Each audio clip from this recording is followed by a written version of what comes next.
말씀을 시작하면서 좀 수준 높은 이야기를 해 보려고 합니다. 때로 여러분들이 기대하는 것이 제가 아르메니아에서 산 한 달 동안의 삶의 이야기가 아닌가 생각을 하기도 하시겠지만 그것이 아니라 그 이야기는 제가 오후 시간에 말씀을 드리도록 하고 그것보다 좀 더 수준 높은 이야기를 하려고 하는데요. 그 수준 높은 이야기라는 것은 사실 골치 아픈 이 학문적인 것을 말하는 것으로 역사에 대한 이야기입니다. 흔히 우리는 역사를 생각할 때 이 역사는 단순히 과거에 대한 학문이다는 생각을 할 때가 많습니다. 현재를 살아가는 우리에게 역사라는 것은 의미 없는 학문이라 생각할 때가 있다는 겁니다. 하지만 이 로마의 정치가이자 철학자인 키케로는 역사에 대해 이렇게 말하였습니다. 역사는 시대의 참된 증인이며 진리의 빛이다. 이 말은 아마도 이렇게 해석할 수도 있을 것 같은데요. 한 시대를 가장 정확하게 판단하는 것은 역사이고 역사는 미래를 향한 등이요 빛이다.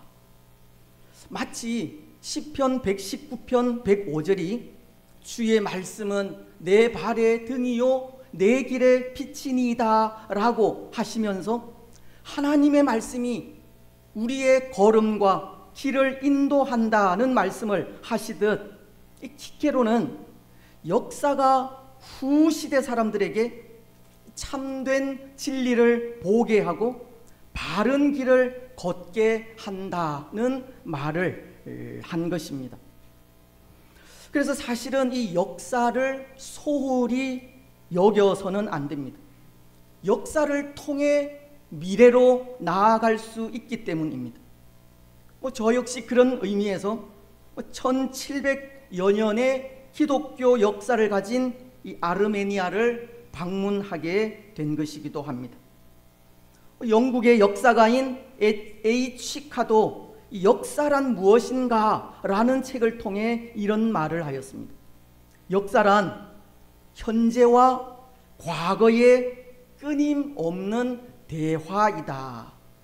그래서 역사 연구란 과거와의 대화이기 때문에 계속적인 연구가 필요하다.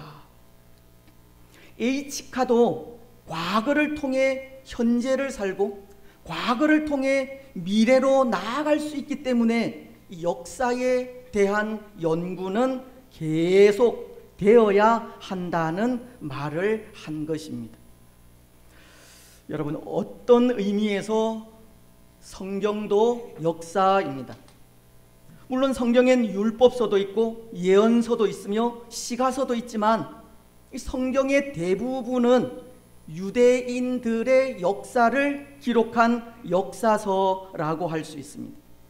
오늘 우리가 읽은 본문인 이 여호수아서도 역사서이고 신약의 사도행전도 교회의 역사를 기록한 역사서입니다. 그런데 성경의 역사는 세상의 역사와는 다릅니다.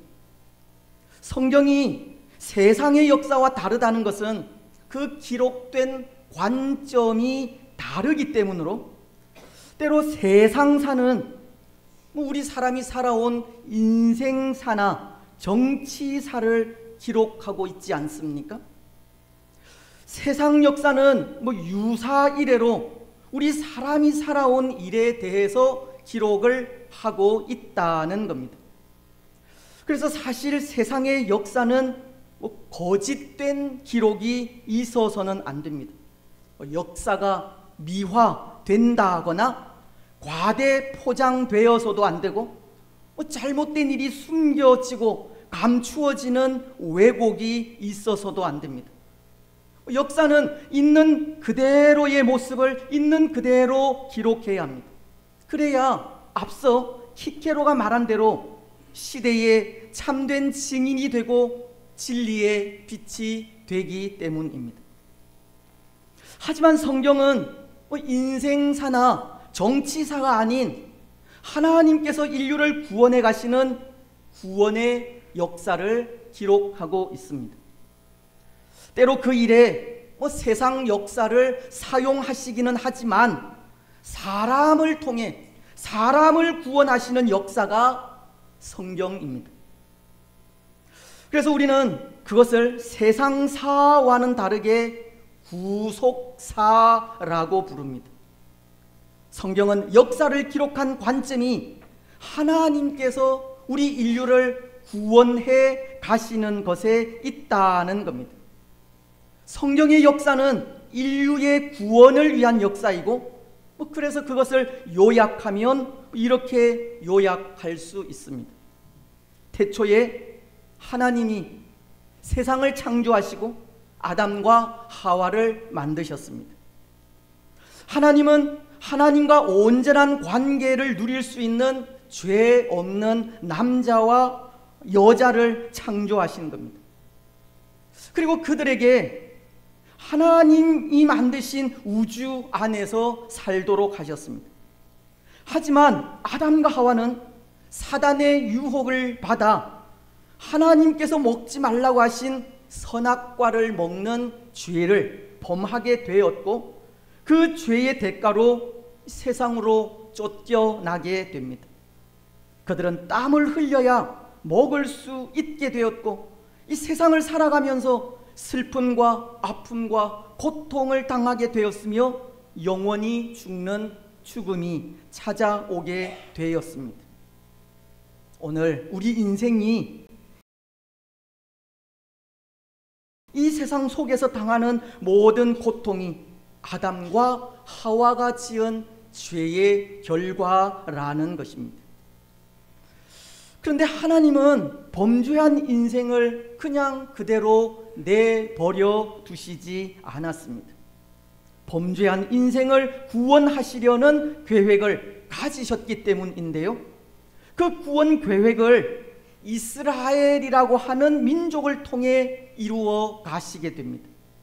그래서 하나님의 아들이신 예수님을 이스라엘의 왕인 다윗의 후손으로 이 땅에 보내셨고, 인간의 몸을 입고 이 땅에 오신 예수님은 죄는 없지만 십자가 위에서 인류의 죄를 대신하여 죽는 죽음을 당하시게 된 겁니다. 그리고는 요한복음 3장 16절 말씀처럼 이는 그를 믿는 자마다 멸망하지 않고 영생을 얻게 하려 하심이니라. 십자가 위에서 인류의 죄를 대신하여 죽으시고 부활하신 예수님을 믿는 사람들에게 하나님은 영원한 생명을 약속하신 겁니다. 이후 예수님은 하늘로 승천하셨고 이 땅에 다시 오시겠다는 약속을 하시면서 오늘 믿음을 가진 우리에게 온 세상을 향해 복음을 전하라는 명령을 하신 겁니다. 여러분, 이것이 구속사입니다. 범죄한 우리 인류를 위해 구세주이신 메시아를 약속하시고 메시아이신 예수 그리스도를 보내어 구원하시려 한 하나님의 역사, 바로 이것이 세상의 역사와는 다른 하나님의 역사, 곧 구속사라는 겁니다. 모든 성경은 바로 이 초점에 맞추어져 있습니다. 오늘 우리가 읽은 말씀도 그렇습니다. 구속사의 한 단면을 보여주고 있는 말씀이라는 겁니다. 하지만 때로 오늘 본문이 우리가 원하는 구속사의 한 단면이 아니라 지루한 과거의 역사만을 기록하고 있는 것 같기도 한데요, 이스라엘이 가나안 땅을 점령하면서 그 정복한 왕이 누구인지, 그 땅의 이름이 무엇인지 그 단순한 기록만을 전하고 있기 때문입니다. 여러분들도 함께 말씀을 읽으셨지만 이 말씀을 통해 구원하시는 하나님의 역사, 하나님의 그 구원의 손길을 어떻게 알 수 있을까? 이 기록으로 그런 의문이 들기조차 합니다. 오늘 우리가 읽은 이 말씀으로는 구원의 역사를 이루어 가시는 하나님의 손길을 찾아보기가 여간해서 쉽지 않다는 겁니다. 그렇지 않습니까? 오늘 이스라엘이 가나안의 왕들을 정복해가고 그 땅의 이름을 열거하는 이런 말씀을 통해서는 이스라엘을 구원해 가시는 하나님의 손길을 느낄 수 없겠다는 겁니다. 모르겠습니다. 때로 그런 생각을 하셨을 수는 있습니다. 오늘 이스라엘이 이렇게 가나안의 왕들을 정복해 가고 그 정복한 나라들의 이름을 열거하는 모습을 보면서 하나님은 이스라엘을 돕는 분이다는 생각을 하셨을지는 모르겠습니다. 광야의 사람들이, 그것도 싸움에는 문외한이던 이스라엘이 가나안에 잘 정비된 나라들을 정복해 가는 이런 모습을 보면서 이것은 전적으로 하나님의 도우시는 은혜라고, 하나님은 이스라엘을 돕는 분이다 라는 생각을 할 수는 있었겠다는 겁니다. 그렇지 않습니까? 때로 지루한 기록이 재미도 없고 의미도 없게 생각되지만 그래도 하나님께서 함께 하셔서 이스라엘이 가나안 땅을 정복할 수 있었겠다, 혹 그런 생각을 하지 않으셨습니까? 만약 그런 생각을 하셨다면 하나님의 도움의 손길로 이스라엘이 마침내 가나안 땅을 정복했다라는 생각을 하셨으면 하산을 해도 될 것 같습니다. 바로 그런 생각이 구원의 손길을 보는 손길이기 때문입니다. 그런 눈이 구원의 역사를 보는 눈입니다. 그렇습니다. 사랑하는 여러분, 오늘 말씀을 다시 보십시오. 오늘 본문에 대해 잠시 설명을 하자면 오늘 본문은 여호수아서의 제1부 마지막 부분이라고 할 수 있습니다.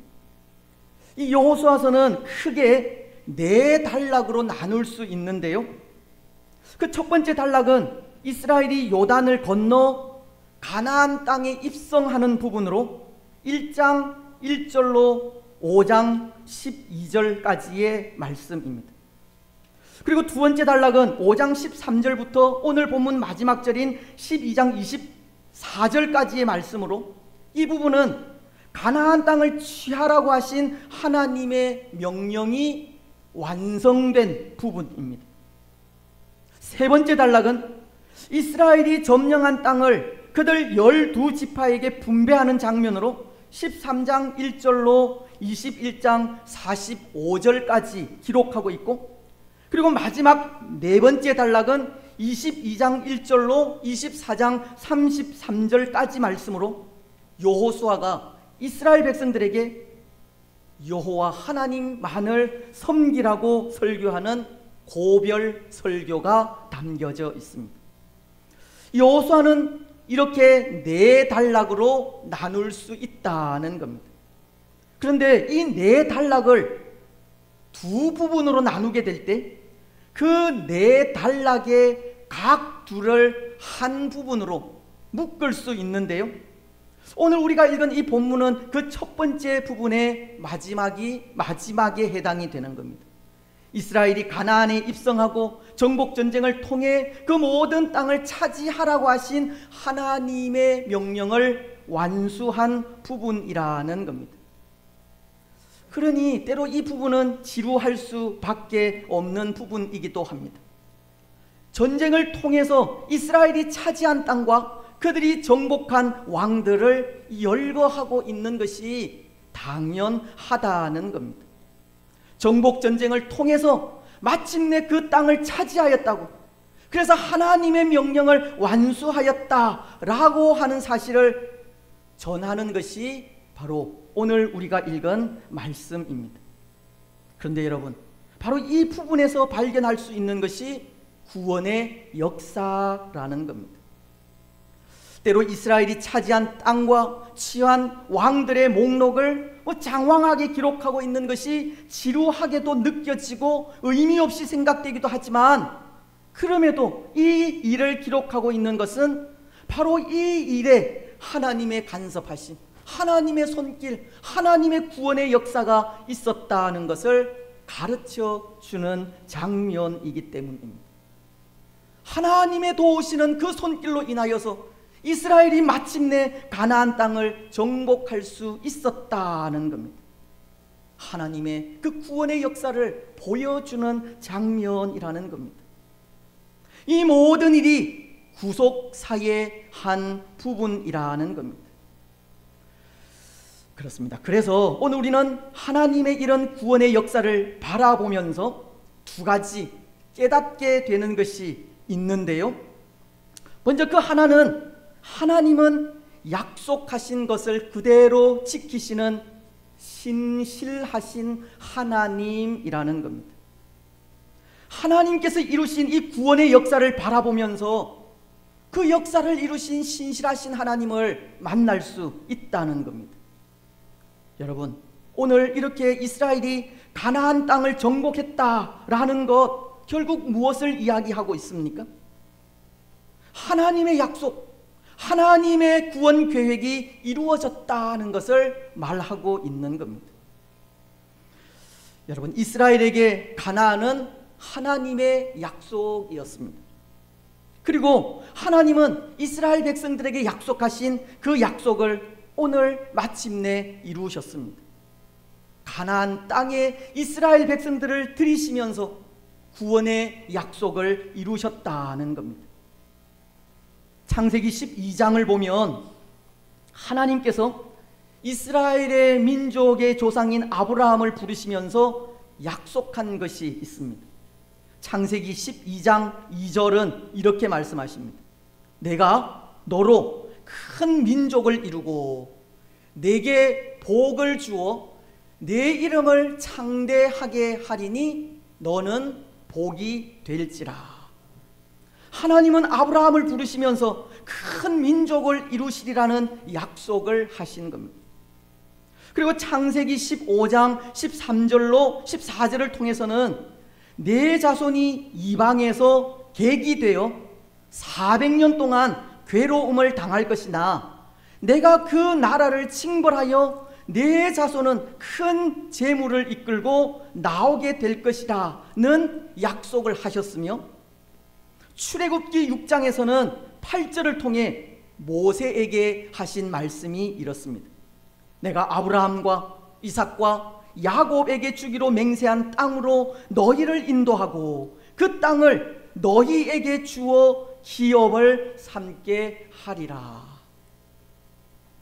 하나님은 아브라함을 불러 약속하신 것이 비록 내 후손이 이방의 객이 되겠지만 너를 통해서 내 후손이 큰 민족을 이루겠다는 것이고, 그 약속을 모세를 통해 다시 한번 확인시켜 주신 겁니다. 이스라엘을 향한 하나님의 약속은 가나안이라는 땅이었고, 가나안에서 큰 민족, 하나님의 나라를 이루시겠다는 것이 하나님의 계획이었다는 겁니다. 오늘 이스라엘이 가나안 땅을 정복했다는 것은 바로 하나님의 그 약속이 성취된 것을 말하는 겁니다.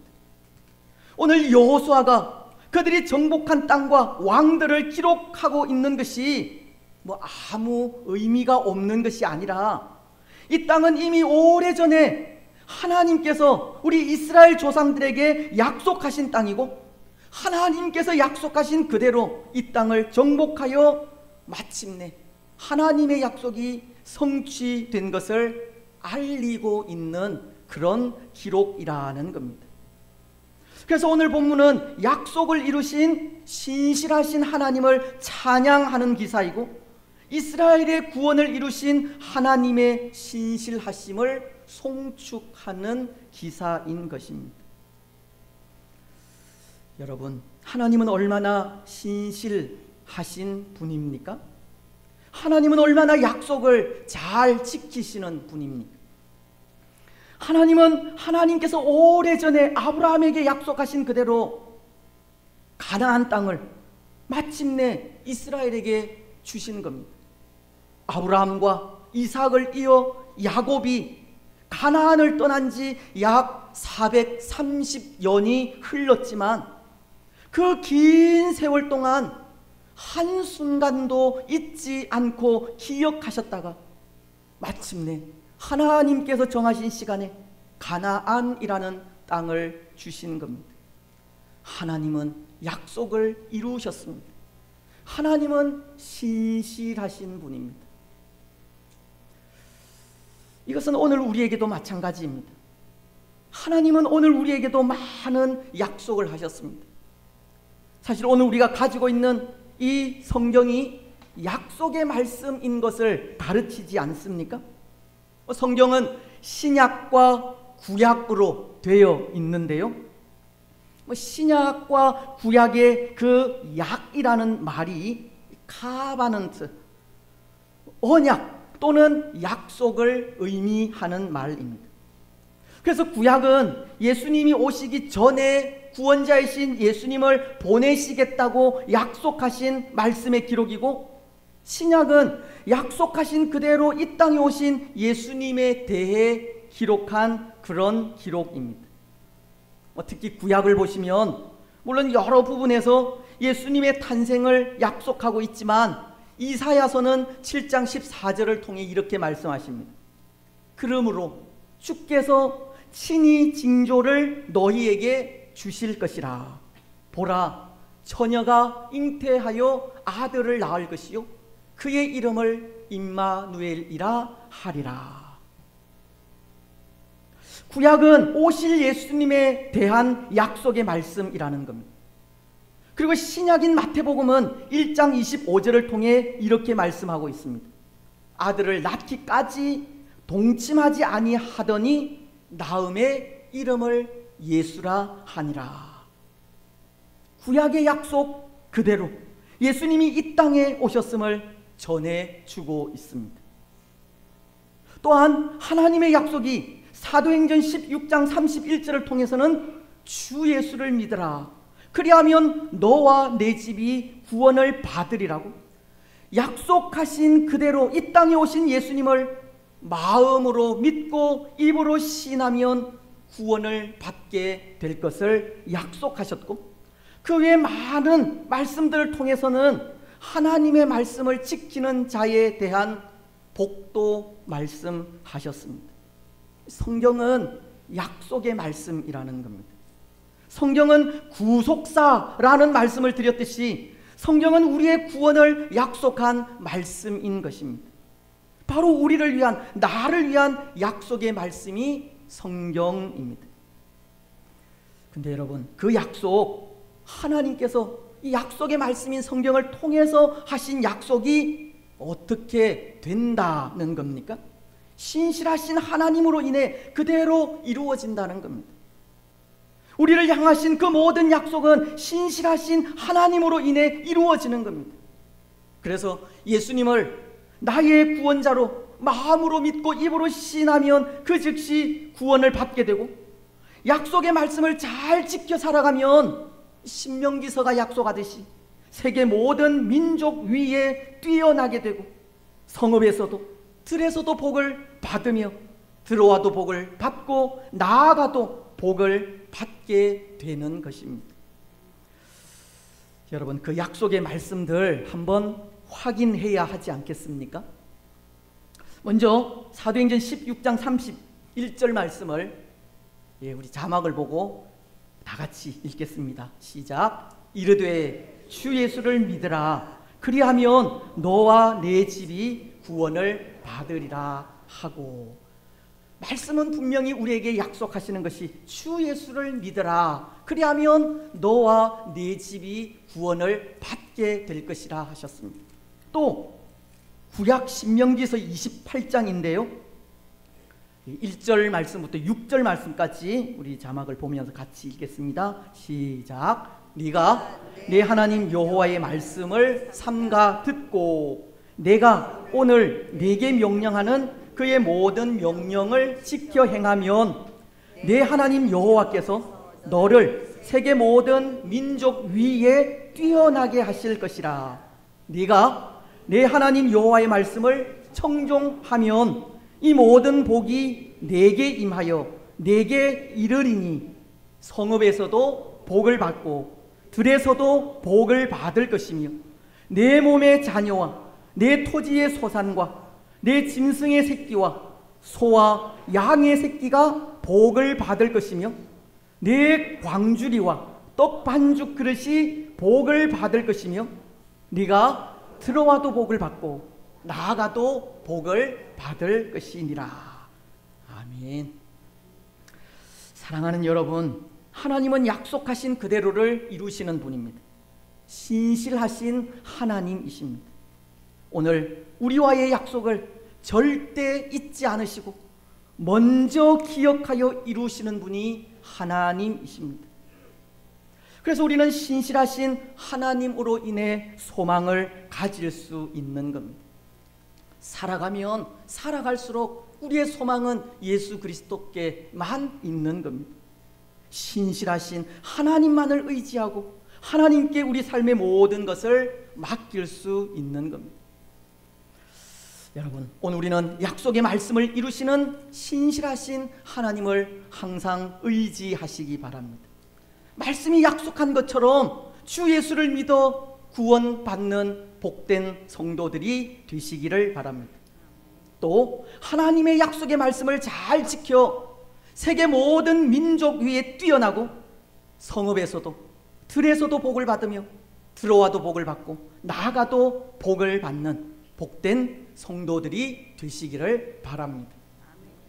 이제 또 하나, 하나님의 구원의 손길을 통해 우리가 깨닫게 되는 것은 그 구원의 손길에 동참하라고 하시는 하나님을 만나게 됩니다. 생육하고 번성하며 땅에 충만하라, 땅을 정복하라고 하시는 하나님의 음성을 들을 수 있다는 겁니다.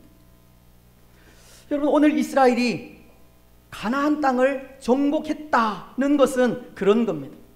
한편으로는 우리가 앞서도 생각을 했지만 신실하신 하나님의 약속의 성취이기도 합니다. 하나님의 계획이 하나님에 의해 이루어진 결과이기도 하다는 겁니다. 하지만 이것은 또 한편으로 이스라엘의 입장에서는 하나님께서 가나안을 정복하라고 하신 명령을 이룬 것이 됩니다. 하나님 편에서는 약속의 성취이지만 이스라엘의 입장에서는 하나님이 명령하신 그 명령을 이룬 일이 된다는 겁니다. 이스라엘은 가나안을 정복하라고 하신 하나님의 명령을 듣고 순종함으로 그 땅을 정복하였고 하나님의 명령을 이루게 된 것이라는 겁니다. 이것은 다시 말씀을 드리면 이스라엘은 하나님의 구원의 손길에 동참하라는 뜻을 깨닫고 그 뜻에 따랐다는 겁니다. 생육하고 번성하며 땅에 충만하라고 하시는 하나님의 음성을 듣고 순종한 것입니다. 오늘 우리는 본문을 통해 바로 그것을 깨닫게 된다는 겁니다.